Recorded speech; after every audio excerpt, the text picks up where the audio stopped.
Hi friend, जय श्री कृष्णा, राधे राधे। तो देखिए सुबह के 5:30 बजे है और मैं उठ गई हूँ। वैसे मैं 6 बजे उठती हूँ, लेकिन अभी मम्मी है नहीं तो फिर अकेले को पूरा काम करना पड़ता है।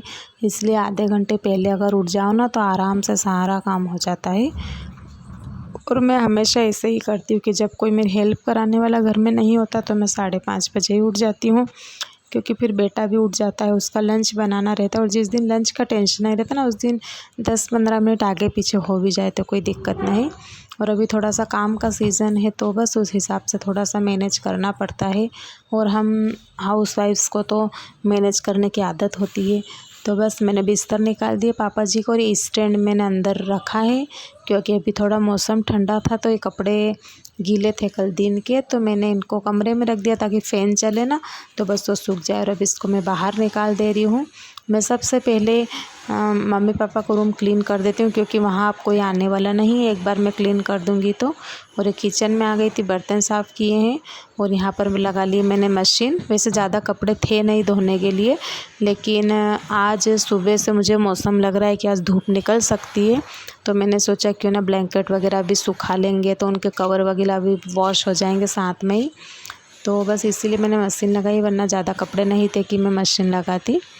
और यहाँ पर मशीन लगाई तो सबसे पहले हम लोग मशीन में डाल देते हैं शर्ट, मतलब पापा जी की और मेरे हस्बैंड के शर्ट टी शर्ट रहती ना वो डालते हैं सबसे पहले। पैंट वगैरह कभी नहीं डालते हैं, क्योंकि वो वैसे ही गंदे होते हैं। तो कपड़े भी डाल दिए। और इधर मैं बना रही हूँ चौंला की सब्ज़ी। ये है हरी चौंला, जो कि आती है डायरेक्ट खेत में से। तो इसको कट करके रखा था, बस इसको उबालने के लिए रख दूँगी। इधर मैं बेटे के लिए लंच बना रही हूँ, तो उसको चौंला वगैरह पसंद है नहीं, उसको चाहिए कि लेडी फिंगर, तो उसकी वेजिटेबल बना रही हूँ। और मेरे लिए दूध छान लिया था, और भी पोछे वगैरह लगा कर मैं नहाने चली गई थी, तो मैं नहा कर आ गई हूँ। और ये बची हुई सब्ज़ी थी बेटे की, तो वो निकाल दी है मैंने, क्योंकि हो सकता है कि वो आने के बाद खा भी ले। और ये बैकग्राउंड वॉइस थोड़ा सा आ रहा है, क्योंकि एक्चुअली रीज़न क्या है ना कि हमारा जो घर है ना वो चौराहे पर है, मेन रोड पर, तो वहाँ से उधर से आवाज़ें आती रहती हैं वाहन वगैरह चलने की। और फिर पास में किसी के घर का काम भी चल रहा है, तो वहाँ भी कुछ मशीनें चलती रहती है, तो प्लीज़ आप लोग इग्नोर कीजिएगा। और ये है लहसुन, क्योंकि चौंला की सब्ज़ी बनानी है तो लहसुन तो डालनी ही पड़ेगी। बनाने में मैं चटनी से भी बना देती, लेकिन कुछ कुछ सब्ज़ियाँ होती ना जिसमें लहसुन प्याज के सिवा टेस्ट नहीं आता है, बस वही है। तो मैंने यहाँ पर लहसुन ले लिए, 4-5 कलियाँ लिए। और ये देखिए चौंला का कलर थोड़ा ऐसा हो गया है, क्योंकि उबालने के बाद थोड़ा हो जाते हैं इससे। तो तेल डाल दिया मैंने, और वो कढ़ाई साफ़ नहीं की, क्योंकि इसमें बेटे के लिए थोड़ी सब्ज़ी बनाई थी और उसमें ऑयल था। क्योंकि मैं साइड से सब्ज़ी कर देती ना तो उसका एक्स्ट्रा ऑयल सारा कढ़ाई में रह जाता है, जिससे बच्चे के हेल्थ को भी कोई नुकसान नहीं होता है। तो बस वही किया है मैंने, वही कढ़ाई ली है, उसमें राई जीरा डाल दिया और फिर लहसुन डाल दी थी। और यही काम करने में मुझे अकेले रहते तो 1 से 1.5 तो बज ही जाते हैं, क्योंकि कपड़े रहते ना उस दिन थोड़ा सा ज़्यादा टाइम लगता है, उनको छत पे डालने जाओ, उनको लेने जाओ। और फिर थोड़ी सी धूप निकली थी, तो वही कि नए कपड़े हैं तो धूप में जलेंगे, तो उनको जल्दी लाना पड़ता है मुझे। तो उसी चक्कर में थोड़ा सा टाइम लग जाता है, और अकेले को तो लग ही जाता है अगर अकेले काम करो तो। और यहाँ मैं सब्ज़ी भी बना दे रही हूँ। और सब्ज़ी के साथ आज मेरा मूड है कि मैं लिक्विड में, मतलब हमारे यहाँ से सूखी सब्ज़ी नहीं खाई जाती किसी से, तो कुछ भी रायता छाछ वगैरह कुछ करते, तो मैंने छाछ फ्राई कर ली थी। और ये देखिए मैंने कपड़े डाल दिए थे ना, तो जल्दी कपड़े डाल दिए थे, तो इसका फ़ायदा यही हुआ कि धूप भी कम आई थी। और ये बादल देखिए ऐसे हो रहे, मतलब आजकल तो मौसम का कुछ नहीं बोल सकते। मैं कपड़े डालूँ जब तक तो धूप आ जाएगी, कभी छाँव आ जाएगी, मुझे कुछ समझ नहीं आ रहा। और मैंने सोचा था कि आज क्यों ना कुछ अनाज सुखाया जाए, जैसे चिप्स पापड़ का सोच रही थी, लेकिन इस मौसम का कोई ठिकाना नहीं है। तो ये कपड़े मैंने निकाल लिए जो सूख गए हैं, और अभी मैं डबल से लेकर आई हूँ, क्योंकि मैं नहाई थी तो मेरे कपड़े थे और थोड़े बहुत और बचे थे मशीन में, तो वो कपड़े भी मैं लेकर आ गई हूँ। और ये देखिए मैंने कवर भी धो दिया है ब्लैंकेट का, और ये सूखने ही वाला है, थोड़ा सा गीला था तो मैंने रख दिया है अभी उसको। तो यहाँ पर मौसम का भी कोई भरोसा नहीं, क्या कि आपके इधर भी क्या ऐसा ही धूप छाँव वाला मौसम चल रहा है, क्योंकि अभी बारिश का टाइम हो गया है। तो इस हिसाब से तो मतलब इस मौसम में तो बारिश नहीं होना चाहिए, क्योंकि किसानों का भी नुकसान है, किसानों की फसल आ चली है, सोयाबीन और ये, तो खेतों में पानी भर जाए तो बेचारे किसान का भी नुकसान, हमारा भी नुकसान, लेडीज़ों का भी, क्योंकि कुछ सुखाने का टाइम आ गया, थोड़े दिन होंगे, नवरात्रे आ जाएंगे, फिर दीपावली आ जाएगी, तो हम कब साफ़ सफाई करेंगे, कब कुछ सुखाएंगे। चलो ये तो सब भगवान के हाथ में है, जो भी होगा। ये तो हमारा बस मन की तसल्ली का है कि इस टाइम पे बारिश क्यों हो रही है, ऐसा वैसा। लेकिन कोई ना, जो भगवान करते हैं सब अच्छे के लिए करता है, कुछ ना कुछ रीज़न होगा, तभी बारिश भी कर रहा है भगवान। तो ये बस आप लोगों से बातें करते करते मैंने कपड़े डाल दिए हैं सूखने के लिए। और मुझे समझ नहीं आ रहा था कि इधर जो मैं साइड से दीवार की साइड डाले ना, उधर पीछे प्लॉट है, तो मुझे ये डर था कि कुछ कपड़े उड़ ना जाए, लेकिन वो प्लॉट में ऐसा गंदा है थोड़ा सा, तो कपड़े गिर जाएंगे, निकालने का भी कोई रास्ता नहीं, कैसे निकालेंगे। तो ये मैंने यहाँ से इनको थोड़ा सा सेट कर दिया और इन पे मैं क्लॉथ पिन लगा दूँगी, क्योंकि उनके बिना तो ये रहेंगे नहीं, मुझे नहीं लगता है। और इधर छत के साइड जो कपड़े डले ना, उन पे मैं पिन नहीं लगाए, क्योंकि गिरेंगे तो छत पे ही गिरेंगे।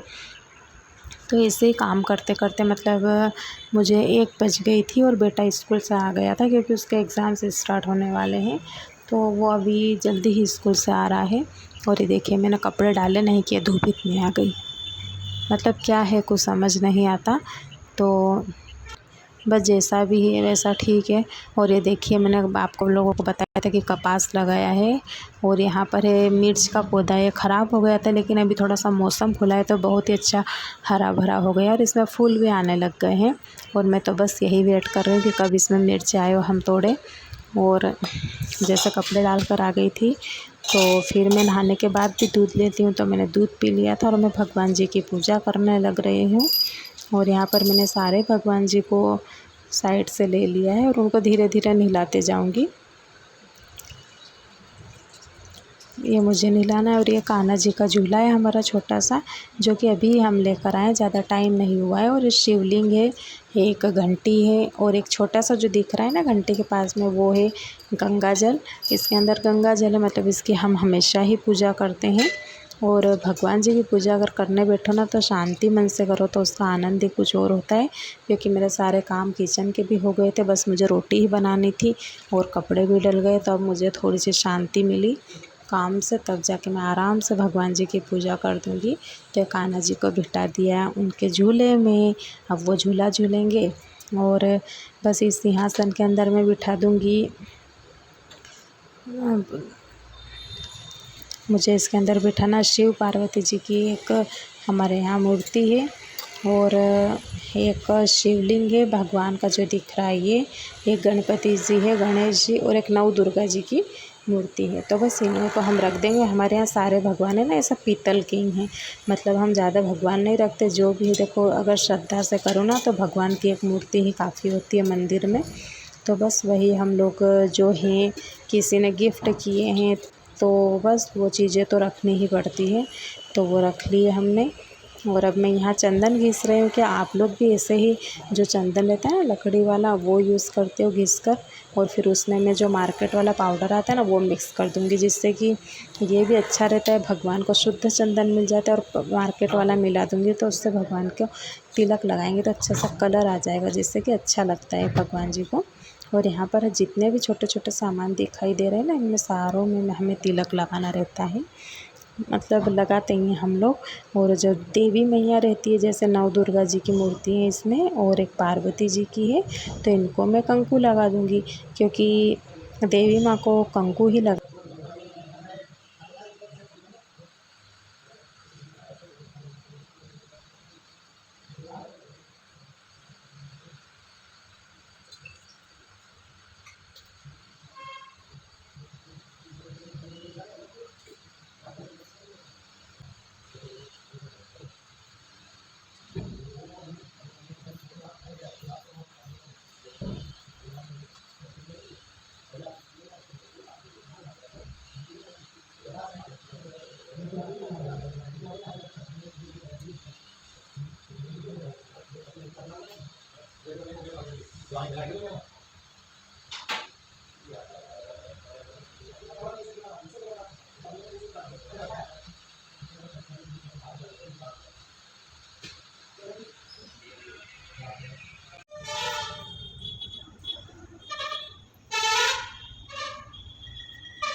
है।